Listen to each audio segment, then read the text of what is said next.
Zdravím všechny posluchače našich pravidelných pořadů Odhalení. Zdravím i tebe, Peter. Zdravím aj teba, takisto aj všetkých poslucháčov. Máme tu další téma a tentokrát to bude téma, které se týká, co jsou to kanály, jakožto spojovací cesty k poznání ve smyslu vědění. Takže můžeme začít, Peter. Co jsou tyto kanály?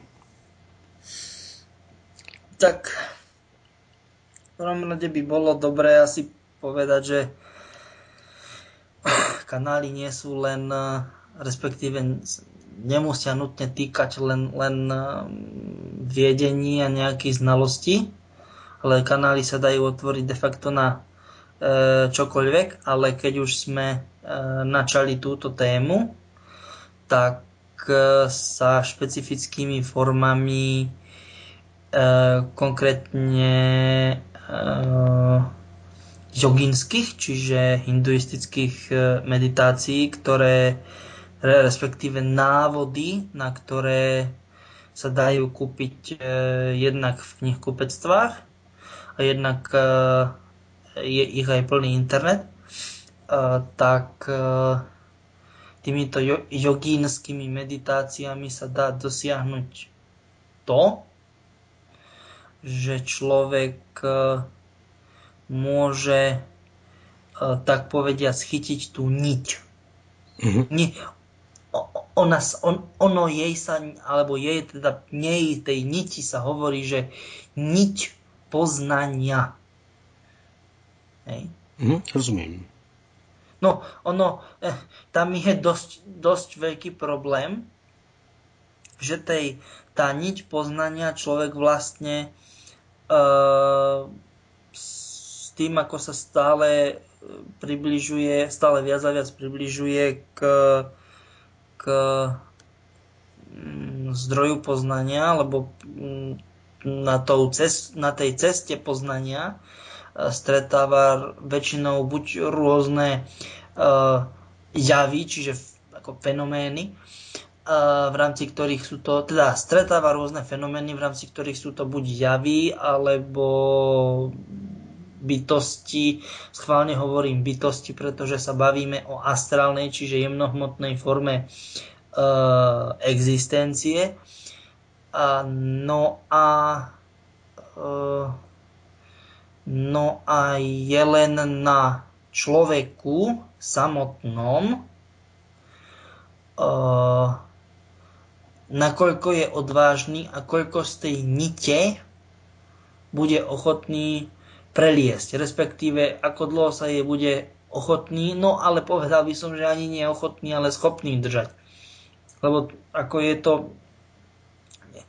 s tou ničou to dosť tak kmáše, tak kymáca to s ňou, hej? Pretože ono je to o tom, že sama o sebe je tá niť kľudná, hej? Ale tá niť sa správa tak, ako sa správa na základe subjektívneho vnímania jedinca, a to z toho titulu, že vlastne ten človek počas držania sa tejto nite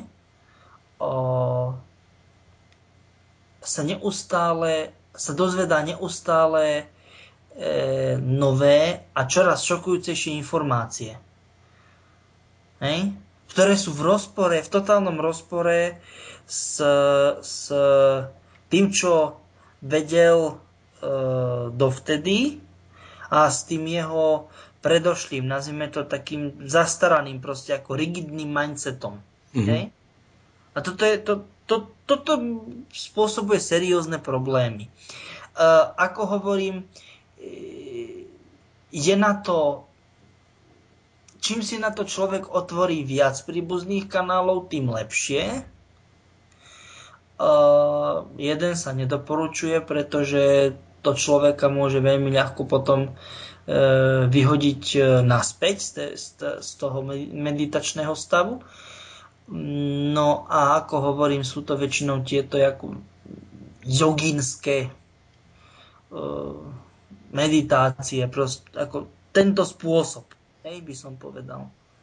Takže chápu to správně, tak jakýkoliv prostě zaváhání anebo náraz na nějakou informaci nebo věc, kterou jsem se ještě nesetkal, tak ta nedůvěra té lidské bytosti rozkmitá to nit. Áno, pretože ono je to o tom, že tam sú také informácie, ktoré to nie sú informácie o tom, že ja neviem, príklad poviem, že keď sú ľudia, ktorí sú mladí, dám úplne primitívny príklad. A teraz idú mať prvú skúsenosť s azijskou kuchyňou, kde sa bežne spája sladké so slaným. Hej, ja neviem, nejaké mäso s ovocím. To nie je taká informácia. To je informácia, ktorá, respektíve to sú informácie, ja neviem, 9 z 10 z tých informácií sú také, ktoré úplne od základu rozbúrávajú v jednom kuse čo som ako jedinec vedel, nemyslím tým teraz mňa osobne, ale ako všeobecne, hej, alebo ako jedinec vedela, keď je to žena, a v čo som veril alebo verila a proste bola to pre mňa nejaká dogma, nejaký systém a je len a len na mne, či respektíve, aby som sa odosobnil, tak je len a len na tom človeku, či sa dokáže ten človek od toho odosobniť a či dokáže, či je, respektíve, či bude schopný, nechcem povedať zobrať tie informácie alebo prijať tie informácie ako fakty, respektíve ako pravdu, ale aspoň si nechať, povedzme, že otvorené dvierka, otvorené vrátka v tom zmysle, že by uvažoval nad pravdivostnou hodnotou týchto informácií. Čiže bral by tie informácie, povedzme, že by ich zaradil bral by ich ako hypotézu. Boli by v kolónke hypotéza, že no tak zatiaľ sa k tomu neviem vyjadriť, ale v budúcnosti možno áno, možno nie. Hej. Môže to byť akceptovateľné. Áno, presne tak. Pretože toto je obrovský problém, pretože tam sa ľudia dozvedajú takéto veci. Nie také veci, že ja neviem, že Slováci slovenskú, Česi českú kuchyňu a naozaj idem niekde do Ázie, alebo nemusím ísť ani do Ázie, však idem prvý raz do azijskej reštaurácie a donesú mi kurča kung pao, hej. Uh-huh. To nie je takéto. To sú veci, ktoré naozaj postavia všetky možné aj nemožné predstavy a názory o svete a o živote úplne na ruby. Hej, proste všetko sa rozbije, rozbúra, hej. A teraz a ty človečik ži s tým. Že všetko, čo bolo a čo si vedel, teda čo si myslel, že si vedel, že je špatne a že je to vlastne, že je to klam, hej. Mhm. Petr, proč otevírat tyto kanály? Jaké to má vlastně výhody? Na to se spousta lidí určitě bude ptát. No tak, my sme už načali, tak čiastočne sme to zodpovedali pri prvom bode. Jednak je to možnosť dostať tak poviem, načretia k hlbšiemu poznaniu. To je jedna vec. A druhá vec, že je tá, že človek môže mať de facto neobmedzené možnosti. Tak keď niekto bude chcieť, ale samozrejme to už je hodne vysoko, musí byť hodne vysoko. Keď niekto bude chcieť byť bretarián, tak bude bretarián za pár dní. Čiže nebude proste je, doslova sa prepcháva až prežiera a zrazu je bretarián. Ja neviem, do týždňa, do 2 je bretarián. Alebo ja neviem, keď si niekto povie, že sa špľachne do vody a je proste ako ryba, že nebude potrebovať pod vodou dýchať, no tak si otvorí kanál, ako si otvorí kanál, môže otvoriť kanál na bretariánstvo, tak si môže otvoriť kanál na, ja neviem, na to, že nebude potrebovať, nie že vôbec dýchať, ale proste, že zadrží dých a neviem, ako dlho dokáže zadržať dých, napríklad. Takže všechny tyhle pocitové záležitosti jako strach, souvisící hlavně teda se strachem, jako že stopení se a podobně, jdou překanálovat, takhle správně řečeno, jo? No samozrejme, pretože ľudské telo znesie oveľa viac, než si myslíme, fyzicky vzaté. Problém je v tom, že to sú tie naše strachy. Veď ako napríklad, to je všeobecne známe a ako kopa ľudí tomu neverí, ale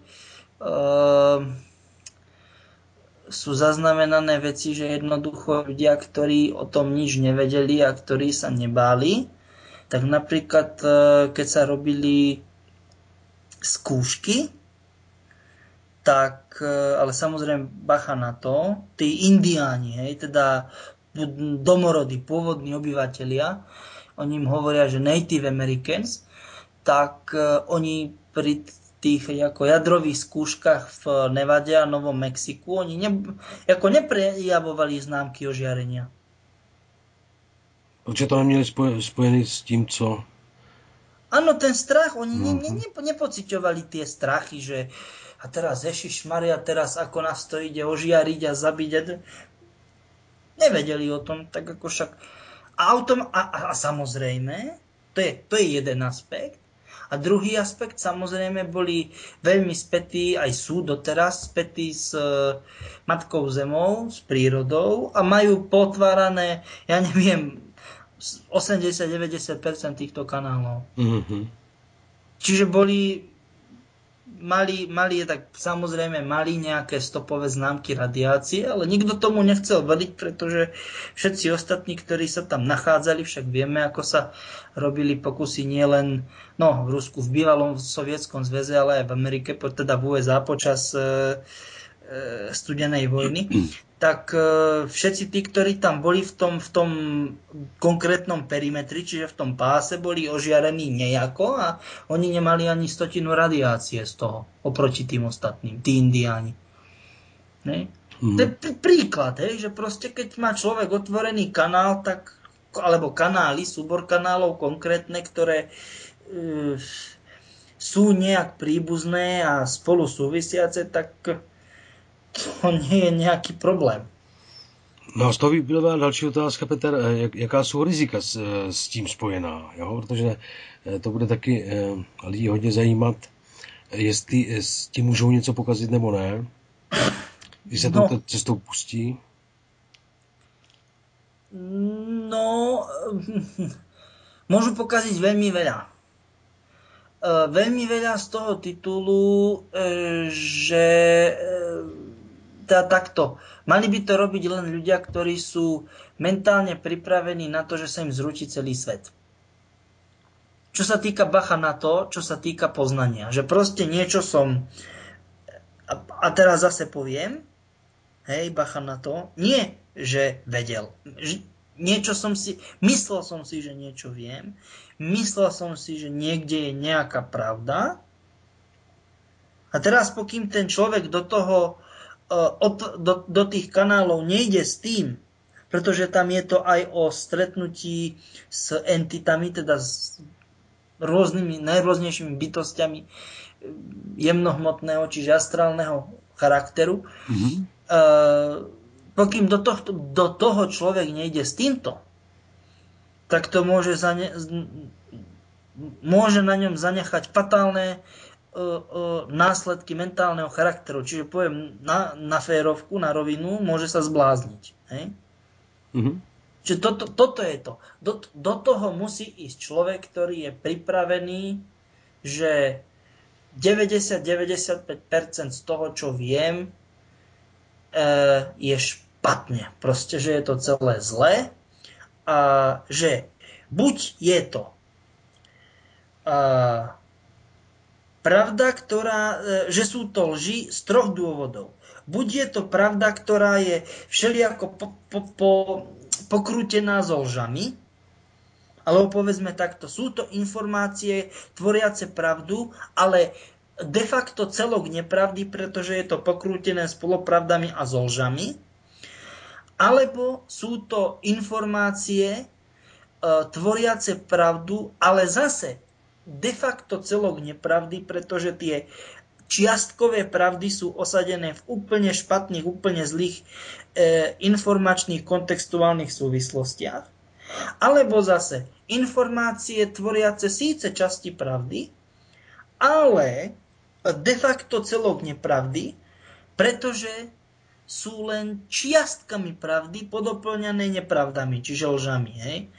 Toto je to, čo 90, 5, možno 8-9% ľudí takto to má v hlave. Mm-hmm. Pokým toto nepríjmu ako fakt tí ľudia, že takto to naozaj je to, čo im tlačili do hlav v školách, na školeniach, kurzoch, pracovných sa myslí samozrejme, mainstreamové médiá, to už ani nehovorím, hej, tak nech to nerobia, lebo sami sebe narobia oveľa viac škody ako osohu. No Petr, a to začíná už navazovat na další otázku tady k tomuto tématu, což je důvod zákazu otevírání kanálu, protože existuje velké množství lidí, kteří to zakazují. A já se teď ptám, jaká je jejich agenda? No takto.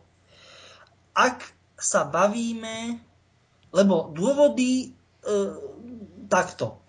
Keď sa budeme baviť o referenčnom človeku, čiže referenčný vzor človeka, čiže človek, ktorý je mainstreamový a podobné záležitosti, hej, tak oni tým de facto týchto ľudí chránia, pretože fakt ja neviem, čo 9 z 10 ľudí nie sú pripravení na hĺbkové meditácie, hej. Možno tak, ja neviem, 70% alebo 2/3, hej. Niekde medzi 2/3 a 70% sú pripravení na nejaké povrchové meditácie. O čo ale ide? Ide tu o to, že chcieť alebo snažiť sa brániť a chrániť väčšinu obyvateľstva je fajn. Hej? To ako voči tomu nemám sebe menšiu výhradu. Je to ako z môjho pohľadu, že všetká česť. Hej? Lenže keďže títo ľudia vedia, a oni to veľmi dobre vedia, že medzi ľuďmi sa nachádza, respektíve takto to povedzme, v rámci ľudskej populácie sa nachádza stále väčšie a väčšie množstvo ľudí schopných samostatne kriticky myslieť, ľudí otvorenej mysle de facto voči akýmkoľvek novým informáciám, ktorí sú plne pripravení aj na tie najhlbšie meditácie, tak z tohto môjho pohľadu, z kontextu týchto skutočností, z môjho pohľadu sa jedná len o jednu jedinú vec. Že aká je ich agenda, ako odpoveď na otázku, hej? Je to uzurpácia moci formou zámerného zatajovania, respektíve povedzme to odnímania prístupu k kľúčovým informáciám. Alebo inak povedané, k informáciám kľúčového charakteru. Takto to povedzme. Tak máme zodpovězené první 3 otázky z této sekce. Co je to otevírání kanálu. Děkuji ti za rozhovor, Petr. S vámi se, vážení posluchači, loučí Jirka Woodman a Petr Insider. A přeju vám pěkný den.